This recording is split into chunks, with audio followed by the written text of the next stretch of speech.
প্রশাসনের আশ্বাসে কর্মবিরতি প্রত্যাহার করেছে খুলনা বিভাগীয় ট্যাঙ্ক লরি শ্রমিক ইউনিয়ন।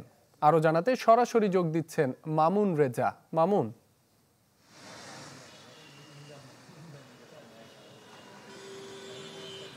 রাপি, প্রশাসনের আশ্বাসে খুলনা বিভাগীয় ট্যাঙ্ক লরি শ্রমিক ইউনিয়ন তারা সকাল 7:30টার দিকে তাদের যে কর্মবিরতি ছিল সেটি স্থগিত করেছে এবং এরপর সকাল 8টা থেকে খুলনার খালিশপুরে অবস্থিত পদ্মা, মেঘনা এবং যমুনা অয়েল ডিপো থেকে জ্বালানি তেল উত্তোলন শুরু করেছে।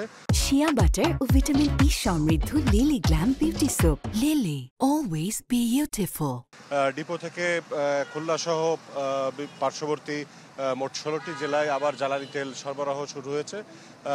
এরই মধ্যে পেট্রোল পাম্পগুলোতে জ্বালানি তেল পৌঁছে গেছে এবং খুলনা শহরের যতগুলো পেট্রোল পাম্প রয়েছে সব পেট্রোল পাম্পেই আবার পেট্রোল, অকটেন এবং ডিজেল দেওয়া শুরু হয়েছে।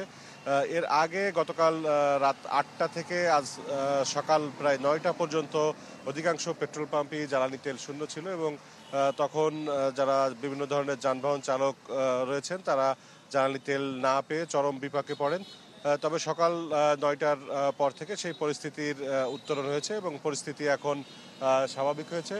আর প্রশাসন আশ্বাস দিয়েছে যে বিভাগীয় ট্যাঙ্ক লরি শ্রমিক ইউনিয়নের যে সাধারণ সম্পাদক আলী আজম তার যত দ্রুত সম্ভব মুক্তি দেওয়ার এবং সেই সঙ্গে তাদের 9 জন নেতাকর্মীর বিরুদ্ধে যে মামলাটি হয়েছে সেই মামলা প্রত্যাহার কিংবা সেই মামলা থেকে তাদের অব্যাহতির বিষয়টিও তারা বিবেচনা করবেন সেই আশ্বাস দিয়েছেন, যার পরিপ্রেক্ষিতে এই ধর্মঘট কর্মবিরতি স্থগিত করা হয়েছে।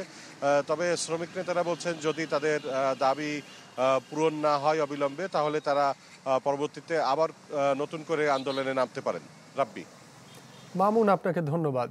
খুলনা থেকে যোগ দিয়েছিলেন মামুন রেজা।